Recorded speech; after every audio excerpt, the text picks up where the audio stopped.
Well, hello everybody. Just out for a little ride. Been quite a long time since I've been out on the scooter and made a video. So thought I'd give you a little catch up on everything that's happened. Obviously it's been a good couple of weeks since I last did a video.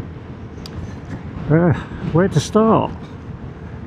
Well, I guess I'll start with yesterday. So I didn't video this, although I did video some on my phone. Yesterday I went to Goodwood Revival.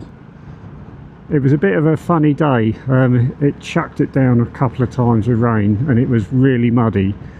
But I went up on my scooter and had a couple of hours there, good couple of hours there. It's always quite good fun. And there's always some nice stuff to see there.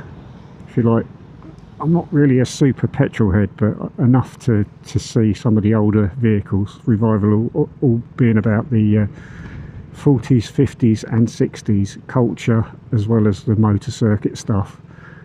So there's some nice Vespers and Lambrettas there, not that many, probably, I don't know, just over a dozen, some from quite far afield, and they were obviously all in immaculate restored condition. Also interested in a load of military motorcycles and gear from the Second World War. There's some really nice bikes there for that, really nice. Everybody, well not everybody, but most people dressed up in the appropriate attire for those eras. Lots of like 1950s stuff. Soldiers from the Second World War, rock and roll get up, you know, dresses and all that. Oh, it's breezy. So yeah, it's a real fun day out. If you can get a ticket to go, if you're not too far away, then I would suggest going. And people come from everywhere. There's you hear a lot of different accents there, so people are coming from all over to see that. So that was yesterday. Like I say, I didn't really video anything on my scooter because it was all a bit, I wasn't quite sure whether I was going to end up going because of the weather being so bad. But in the end I did, and I did a short just with stuff from my phone. So what else? Okay, the week, 2 weeks ago I was away for a week. I went to Belgium, Ghent to be precise. And I took the Pocket 3 as well as the Action 4 camera. Now that was an experience, and this is probably quite good experience to relay to anyone else who's starting out with a Pocket 3 and who's starting out with a bit of vlogging. Obviously I've watched all the videos of people that are starting out with vlogging and whatever, but obviously a lot of the videos on YouTube are people making content about making content, not actually relaying their true experiences. They're just, I don't know, it's kind of a different thing, right? So my first experience with the Pocket 3, I was a little bit disappointed. Not at all in the camera. The camera absolutely outstanding, fantastic. I was hoping to do like a mini travel log type thing, but it was my first time at that. And the kinds of real world things that I found, rather than the idyllic situation, is the biggest one. It's actually really scary talking in front of loads of people. Now we were in Ghent slightly at the end of the season, so we've been a few times before, and it's usually quite busy because it's getting quite popular there now. It was a little bit less busy, I think, because it's closer to the schools going back, which was very nice and relaxing, and it also meant it was quieter, but it still wasn't quiet. And I'd written a few little bits and pieces to do on various interesting places and things. But when it actually came to doing that in front of people, that was my first hurdle. It was like, oh, that didn't work for me. I've not given up by any means, but that was my first experience, and my first experience was that's not working for me at the moment. So a bit more practice required and build up the confidence a bit, I think. Second thing I think is the Pocket 3, because it has it's not like the Action 4 where Action 4, let's call it point and shoot, right? You just turn it on and point it in the direction of what you want. The Pocket 3 obviously gives you a lot more scope, because you can shoot and do lots of panning and what have you, and it's on a gimbal. That takes a little bit more learning. It's also different from if you've used a video camera before and you're panning and what have you, because of this gimbal. I think just it's a little bit different. I found that using that at the moment, some of my pans, most of my pans, were actually a little bit too fast. They should have been a little bit slower. So that's one thing. The other thing I found that I need to pay more attention to is I had a variable neutral density filter on my camera, and at times I found the head had drooped just a little bit to a lower angle than was ideal. Now, I don't know if that was because of the neutral density filter, because obviously there's a little bit of weight attached to that, and I'm going to try some experiments without that filter, just with it as it is, just to see if that makes any difference, or whether it's just me being a little bit careless. So that was the second thing. I mean, the video quality from what I did shoot is outstanding, absolutely brilliant, and I'll probably splice together, because I did shoot quite a lot, I'll probably put some of that together, and maybe just as with some music or whatever, rather than a talking travel log. And then perhaps I'll do a bit of practice with an actual talking one, maybe going to Arundel or somewhere local, especially this time of year where it's going to be a little bit quieter, because it's obviously it's getting nearer the, well, we're out of the summer now, as you can tell actually. So yeah, we'll have a go with that. Like I say, it's a start. It's not a giving up. It's a like, right, I've learnt this, let's move on. Still determined to do some little travel log type things and more vlogging. So yes, that was a good experience. Had a great holiday, so that was nice anyway, so that was all good. Where else are we? Right, scooter.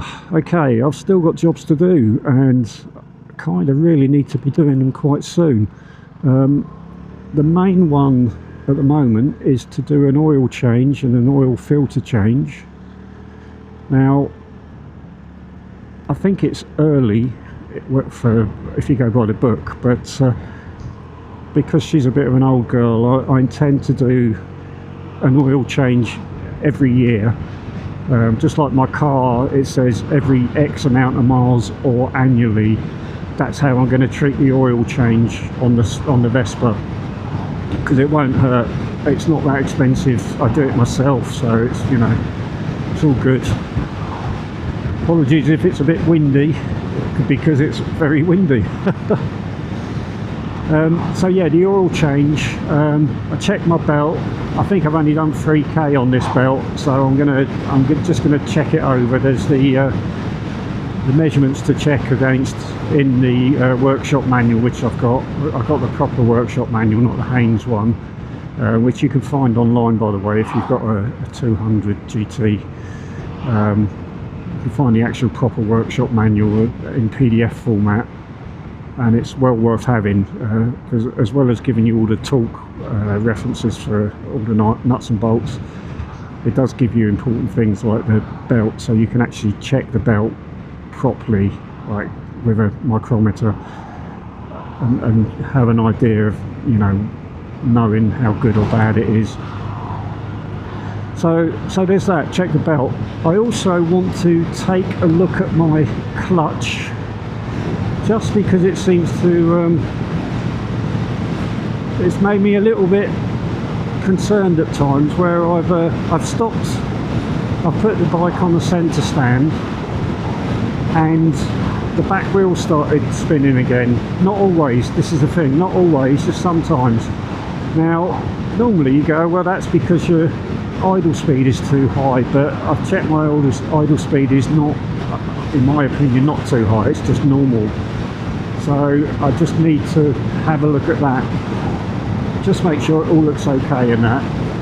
And the final thing that, or final two things actually, I will be looking at possibly draining the coolant and putting a new thermostat in. Again, there's nothing directly wrong, it's just my temperature gauge seems very, very strange. Like it might stay cool for quite a long time and then get warm. I don't know. I've got a new thermostat, so I think, you know what, I'm going to pop that in there and just have a look and see what it's like. Again, it can't hurt. What else?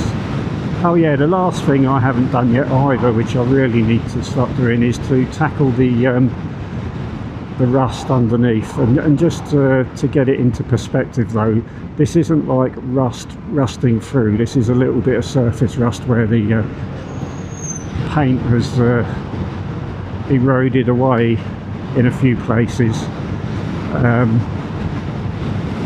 I just want to get that off with a mechanical tool and put some rust killer on it, coat it, prime it, paint it, and just make sure it's sealed before the winter starts, because I did ride my bike to work all year round really. Like last winter I rode it a lot, so it was getting wet. I think that's about it on the bike front really. What else has been happening? Right, okay, the 360. So actually, if you watch my previous videos, you'll know I now have an Insta 360, not an Insta 360, a DJI 360, and I've hardly used it. But that's purely been because of time, really. I went on holiday. I didn't want to take it on holiday because I didn't have any lens protectors for it. So I've got lens protectors now, so it's a case of being able to get out and actually do some filming with it. I did a little test run when I first got it on the scooter, but again I want to take it out and do some 360 filming, but not necessarily on the scooter, off the scooter as well. So that's also in waiting. I did get a from Amazon, so not a DJI, extra long selfie stick. It goes up to something stupidly long, like I don't know, 2.5 meters or something. So that should be quite good for some shots, and I can also use it on the Action 3 as well. Yeah, that's everything on that side. The Action 4, well, the one I've got left, I'm using that this very moment. That's crash helmet mounted. I am still, unfortunately, a little bit jittery about mounting stuff on my handlebars, although the bracket is there for it. We will get back to that, I'm sure, but I don't know. A little bit nervous at the moment, and I'm definitely not really keen on putting my 360 on there at the moment. I might get the mounting kit just to have a look at mounting it maybe behind me or on the selfie stick higher up, so you can get some good all-round visions and that. Anyway, that's where we're at. So keep following and you'll see what happens in the next videos. So thanks for coming along, take care, and see you soon.